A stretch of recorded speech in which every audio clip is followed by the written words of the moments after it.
Health research സ്കോളറിലേക്ക് ഏവർക്കും സ്വാഗതം. ഇത്തവണ ആരോഗ്യ ഗവേഷണത്തിൽ സാധാരണ കാണപ്പെടുന്ന പലതരം പഠനങ്ങളെക്കുറിച്ച് ഒരു അവലോകനമാണ്.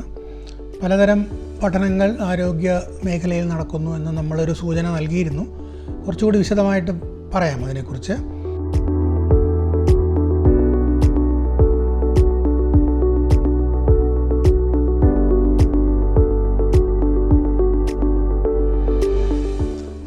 പലതരം പഠനങ്ങൾ എന്ന് പറയുമ്പോൾ നേരത്തെ സൂചിപ്പിച്ചതുപോലെ അടിസ്ഥാന ശാസ്ത്ര പഠനങ്ങൾ, അതായത് രോഗികളിലല്ലാതെ പരീക്ഷണ മൃഗങ്ങളിലും ടിഷ്യൂകളിലും മറ്റും നടത്തുന്ന ലബോറട്ടറി പഠനങ്ങളെയാണ് അടിസ്ഥാന ശാസ്ത്ര പഠനങ്ങളെന്ന് പറയുന്നത്. അതൊരു തരം പഠനമാണ്. അവയെക്കുറിച്ച് ഇപ്പോൾ കൂടുതൽ പ്രതിപാദിക്കുന്നില്ല. ക്ലിനിക്കൽ പഠനങ്ങൾ അല്ലെങ്കിൽ രോഗികളിലും ആളുകളിലും ഉള്ള പഠനങ്ങളാണ് രണ്ടാമതൊരു വിഭാഗം. സമൂഹത്തിൽ നടത്തുന്ന പഠനങ്ങൾ മൂന്നാമതൊരു ടൈപ്പ് പഠനമാണ്.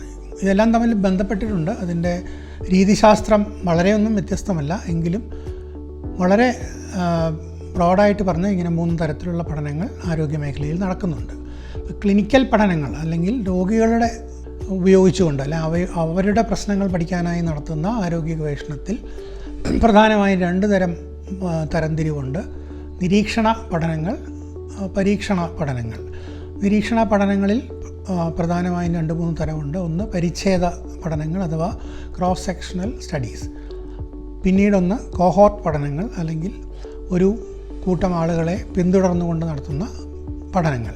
കേസ് കൺട്രോൾ എന്ന് പറയുന്ന വേറൊരു രീതിയിലുള്ള പഠനമുണ്ട്. അതും നിരീക്ഷണ പഠനത്തിൽ പെടുന്നതാണ്. ഇതൊന്നും കൂടാതെ ഇക്കോളജിക്കൽ എന്ന് പറയുന്ന ഒരു പഠന വിഭാഗവും നിലവിലുണ്ട്.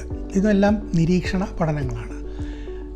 ഇവയല്ലാതെ ശരിയായ പരീക്ഷണം ആളുകളിൽ, രോഗികളിൽ നടത്തുന്നതിനെയാണ് പരീക്ഷണ പഠനങ്ങൾ എന്ന് പറയുന്നത്. ഏറ്റവും പ്രധാനമായിട്ട് നമ്മൾ സാധാരണ പത്രങ്ങളിലൊക്കെ പറയുന്ന മരുന്ന് പരീക്ഷണം, ഡ്രഗ് ട്രയൽസ്, ക്ലിനിക്കൽ ട്രയൽ എന്നാണ് അതിൻ്റെ ശാസ്ത്രീയമായ നാമം. റാൻഡമൈസ് ക്ലിനിക്കൽ ട്രയൽ എന്നൊക്കെ പറയും. അതാണ് ഏറ്റവും പ്രധാനപ്പെട്ട പരീക്ഷണ പഠനം ആരോഗ്യ ഗവേഷണ രംഗത്ത് നടത്തുന്നത്. പിന്നെ അതുകൂടാതെ ആളുകളിലല്ലാതെ സമൂഹത്തിൽ മൊത്തമായി നടത്തുന്ന ചില പരീക്ഷണങ്ങളുണ്ട്. അതും പരീക്ഷണ പഠന വിഭാഗത്തിൽ പെടുന്നതാണ്. ഇവയെല്ലാമാണ് പരീക്ഷണ പഠനങ്ങൾ. പിന്നെ റാൻഡമൈസേഷൻ എന്താണെന്ന് പിന്നീട് സൂചിപ്പിക്കാം. പക്ഷേ റാൻഡമൈസ് ചെയ്യാതെയുള്ള ഇടപെടലുകളെയും ഏതെങ്കിലും ഇടപെടലുകൾ നടത്തിയിട്ട് അതിനെക്കുറിച്ച് പഠിക്കുന്നത് എപ്പോഴും പരീക്ഷണ പഠനമായിട്ട് കണക്കാക്കപ്പെടുന്നു. പരിച്ഛേദ പഠനം എന്ന് പറഞ്ഞാൽ ഒരു പ്രത്യേക പോപ്പുലേഷൻ, ഒരു സമൂഹം, ഒരു സിറ്റിയുടെയോ അല്ലെങ്കിൽ ഒരു രാജ്യത്തിൻ്റെയോ അവയുടെ ആരോഗ്യാവസ്ഥ തിട്ടപ്പെടുത്താനായിട്ട് ഒരു സമയത്ത് നടത്തുന്ന ഒരു പഠനത്തിനെയാണ് പരിച്ഛേദ പഠനം, ക്രോസ് സെക്ഷൻ എന്ന് പറയുന്നത്. കോഹോർട്ട് എന്ന് അത് കൂടുതലായും പരിച്ഛേദ പഠനങ്ങൾ പ്രിവലൻസ് അഥവാ പ്രാചുര്യം തീരുമാനിക്കാൻ വേണ്ടി നടത്തുന്ന പഠനങ്ങളാണ്. വലിയ ആരോഗ്യ സർവേകൾ, ഇപ്പോൾ ഇന്ത്യയിൽ തന്നെ നാഷണൽ ഫാമിലി ഹെൽത്ത് സർവേ എന്നൊക്കെ പറഞ്ഞുള്ള വലിയ ലക്ഷക്കണക്കിന് ആളുകളെ പങ്കെടുപ്പിച്ചുകൊണ്ട് നടത്തുന്ന, ലക്ഷക്കണക്കിന് കുടുംബങ്ങളെ പങ്കെടുപ്പിച്ചുകൊണ്ടുള്ള സർവേകളുണ്ട്. ഇതെല്ലാം പരിച്ഛേദ പഠനങ്ങളാണ്.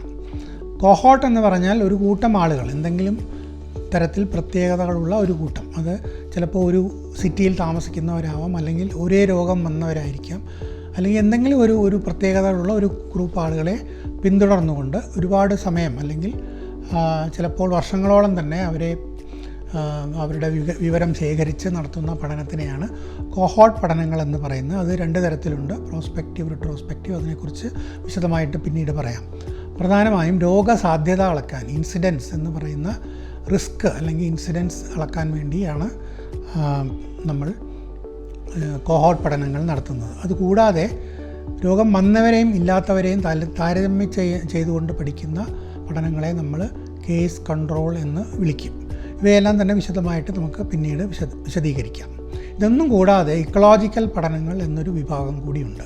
ഇക്കോളജിക്കൽ പഠനങ്ങൾ അഥവാ കോറിലേഷണൽ പഠനങ്ങൾ. അതിൽ നമ്മൾ ഇൻഡിവിജ്വലായിട്ടുള്ള വ്യക്തികളെയല്ല നമ്മൾ പഠിക്കുന്നത്, സമൂഹങ്ങളെയാണ് പഠിക്കുന്നത്.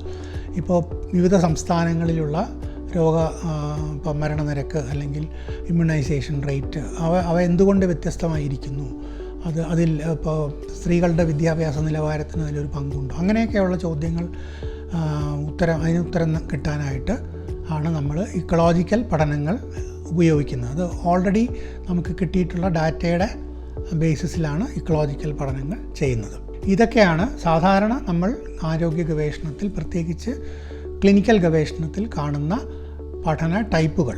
ഇനിയൊരു വിഷയവുമായി അടുത്ത തവണ ഇനിയും കാണാം.